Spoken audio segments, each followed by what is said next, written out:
오늘부터 수주 동안 성령이 인도하시는 대로 사도행전에 수록된 사도들의 설교를 공부하고자 합니다.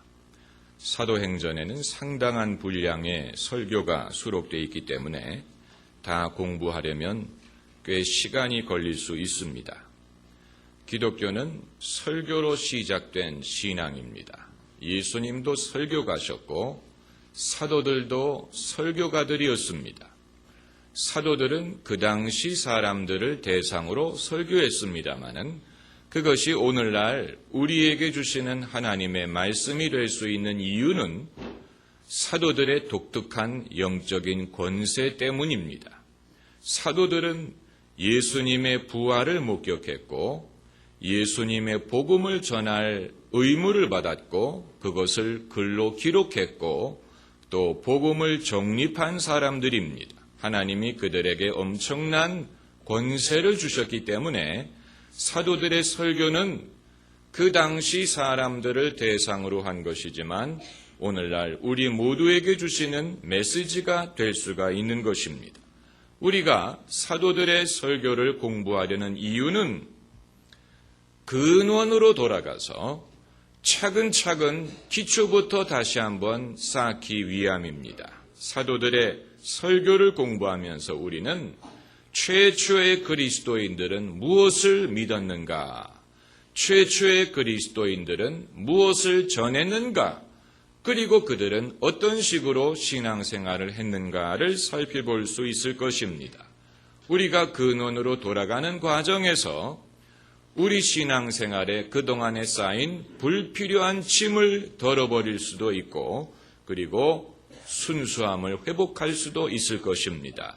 이것을 공부하는 과정에 교리적이고 신학적인 것도 등장을 합니다마는 그것은 결국 예수 믿는 사람들에게는 다 유익합니다. 고고학자들 또 역사학자들이 땅을 파고 옛 문명의 흔적을 찾습니다. 그들이 제일 많이 쓰는 도구는 홈입니다.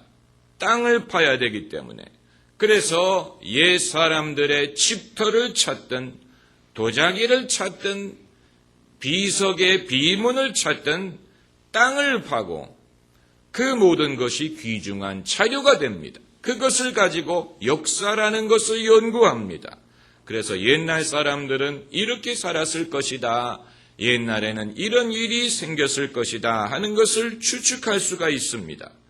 그들이 찾는 물건들이 옛날 사람들이 쓰다 버린 쓰레기일 수도 있고 죽은 사람을 묻은 공동묘지가 될 수도 있지만 이제는 귀중한 자료요, 보배가 될 수가 있는 것입니다. 또 비행기가 추락을 했다든가 화재가 났다든가 할 때 그 원인을 규명하기 위해서 전문가들은 현장을 감식합니다. 현장에 어떤 증거를 찾습니다. 몇 년 전에 콩코드기가 이륙하다가 추락을 한 사건이 있지 않았습니까? 그 원인을 규명하기 위해서 전문가들이 현장을 감식했는데 그들이 사고가 난 원인이 활주로에 있던 작은 이물질 때문에 타이어가 펑크가 나고 그것이 엔진에 빨려 들어가면서 화재가 난 것이다 라고 규명을 했다고 합니다. 무엇을 근거로 그것을 규명을 했느냐면은 그 이물질을 발견했고 그 이물질과 타이어에 난 자국이 일치한다는 사실을 발견했다는 것입니다. 그러니까 셜록 홈즈가 따로 없지요. 이처럼 작은 단서를 가지고도 과거에 일어났던 일에 대해서 상당한 지식을 얻을 수 있는 인간이 왜 성경이 얼마나 귀중하고 믿을 만한 증거라는 사실을 소홀히 여기느냐는 것입니다. 영어 표현으로 하면은 take for granted, 당연하게 생각하고 무시하는 경향이 있다는 것입니다. 여러분, 성경은 땅을 파다가 발견한 것이 아니고 과거에 믿은 사람들이 후세를 위해서 의도적으로 기록한 책입니다. 정확함이라든가 풍성함이라든가 역사성이라든가 정직함에 있어서 성경과 비교할 만한 책이 이 세상에는 없습니다. 예를 들어보면 우리가 삼국시대, 신라, 백제, 고구려 삼국시대의 역사를 알 수 있는 근거는 삼국유사와 삼국사기 이 두 개의 기록을 통해서입니다. 그 이외에 다른 기록이 있었는데 유실되었는지 아니면 원래부터 이 두 개의 기록밖에 없었는지 우리는 알 수 없지만 그나마 이 기록에 대해서도 비판하는 사람들이 많습니다. 그래서 사대주의 사상을 반영했다느니 승리자의 관점에서 기록했다느니 이런 비판이 많지만 비록 삼국사기든 삼국유사가 왜곡되었더라도 그것 이외에는 삼국시대의 역사를 알 수 있는 기록이 없기 때문에 그것을 우리가 읽을 수밖에 없는 것인데 1500년 전에 우리나라의 역사에 대해서도 알 수 있는 자료가 이렇게 제한되어 있는데 거기에 비하면 여러분 2000년 전에 일어난 예수님의 사건, 교회 탄생에 대해서는 얼마나 많은 기록이 있는지 모릅니다. 여러분이 들고 계시는 이 성경책이 모두 몇 권으로 되어 있는지 아십니까? 이 성경책이 몇 권으로 되어 있습니까? 66권이요? 한 권으로 되어 있지요. 66권 들고 다니는 사람 어디 있습니까? 한 권이지요. 그러나 이 한 권 속에 많은 책들이 편집이 되어 있는 것입니다. 그래서 구약은 39권, 신약은 27권, 도합 66권의 책을 모아 놓았는데 그 이외에도 다른 책들이 있었습니다. 그러나 정경을 만드는 과정에서 그들이 제외가 되었지. 그러니까 자료가 없는 것이 문제가 아니고 너무 많아서 그 중에서 이제 선정을 해야 되었다는 것입니다.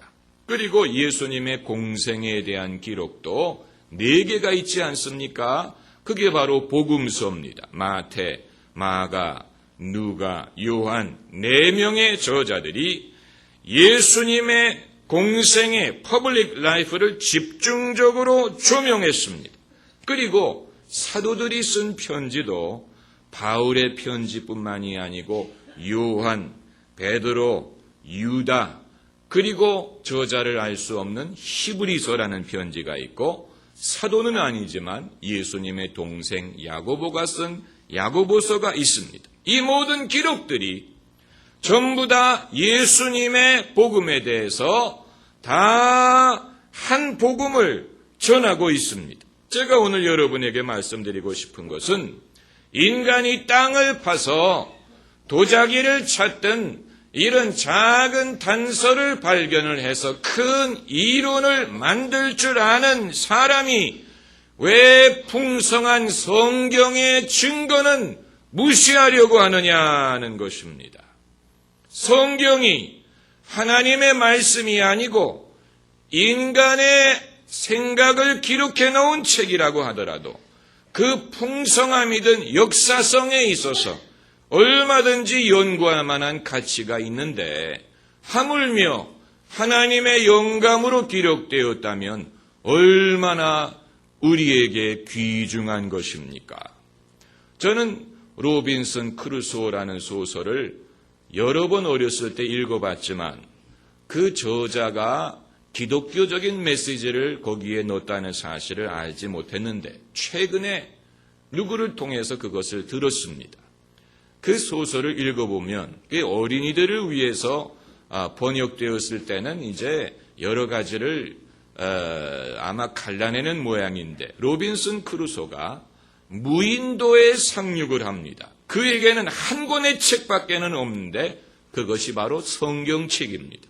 이것은 그 당시에 개신교인들의 마인드를 보여주는 것입니다. 그리스도인이 세상에 사는 것은 무인도에 사는 것처럼 의지할 사람이 없는데 유일하게 그의 인생을 지도할 수 있는 것이 성경책이다라는 사상을 거기에 집어넣었다는 것입니다. 그래서 로빈슨 크루소가 무인도에 살지만 그에게 있는 성경책 한 권을 통해서 그는 인간이 어떻게 살아야 되고 또 하나님이 어떤 분인지를 충분히 알 수 있다 하는 개신교적인 사상을 담은 것이라는 것입니다. 그러니까 극단적인 경우에 교회도 없고 주변에 믿는 사람이 없을지라도 하나님이 계시고 성령이 계시고 성경 말씀이 있기 때문에 사람은 얼마든지 신앙에 대하여 구원에 대하여 알 수 있다. 이러한 사상이 로빈슨 크루소에 들어있다는 얘기입니다. 여러분 그 사실을 아셨습니까? 여러분 우리는 너무 신앙에 대해서 누군가를 의지하려고 하는 경향이 있지요. 목사를 의지하고 나보다 믿음 좋은 사람을 의지하고 어머니의 기도를 의지하고 누군가를 의지하려는 그 마음이 거의 하나님을 의지하려는 마음과 비슷할 때도 있습니다. 그것은 여러분 믿음이 아니고 불신입니다.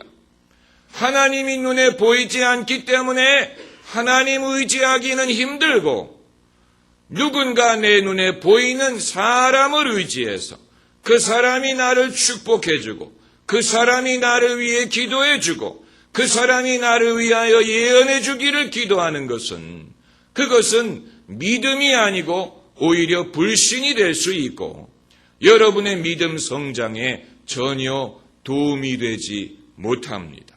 여러분 개신교 종교개혁이 중세의 가톨릭의 신앙에서 벗어난 가장 중요한 이슈 중에 하나는 하나님의 은혜라는 것이 교회라는 제도나 성직자를 통하여 매개되는 것이 아니고 결국은 모든 신앙인은 하나님 앞에서 성경 말씀을 읽고 믿음으로 중간에 매개하는 어떤 성직자 없이 얼마든지 사람은 믿음을 얻을 수 있고 구원을 받을 수 있고 구원의 확신을 가질 수 있다는 것을 가르친 것이 바로 개신교의 종교개혁입니다.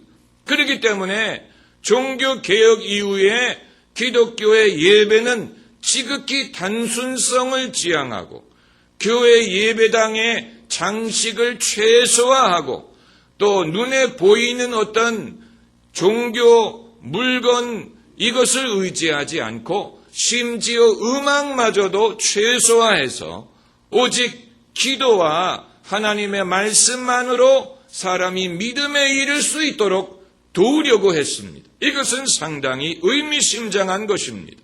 그러나 시간이 지나가면서 개신교는 다시 사람의 믿음을 도울 수만 있다면 시각적인 것이나 음악적인 것이나 또 성직자의 어떤 카운슬링이나 은사나 이런 식으로 말씀 또 믿음 이외에 다른 여러 가지 부수적인 도구를 사용함으로써 사람들의 믿음을 도와주고 매개의 역할을 하려고 하는데 여러분 이것은 의도는 좋지만 결과적으로 사람들을 다시 뭔가 하나님 아닌 것을 의지하게 만들고 하나님 아닌 것을 경험해서 마치 그것이 하나님인 것처럼 그렇게 생각하게 만들 수도 있는 것입니다. 여러분 우리가 국기에 대한 경례 이런 거 할 때 상당히 그게 고무적이고 감동적일 때가 있지요. 그렇지 않습니까? 사람들이 일제히 서서 태극기를 바라보고 그리고 음악이 흘러나오고 나는 자랑스러운 태극기 앞에 조국과 민족의 무궁한 영광을 위하여 이렇게 할 때 고무적이지요. 사람들이 거기에서 눈물을 흘리는 사람도 있습니다.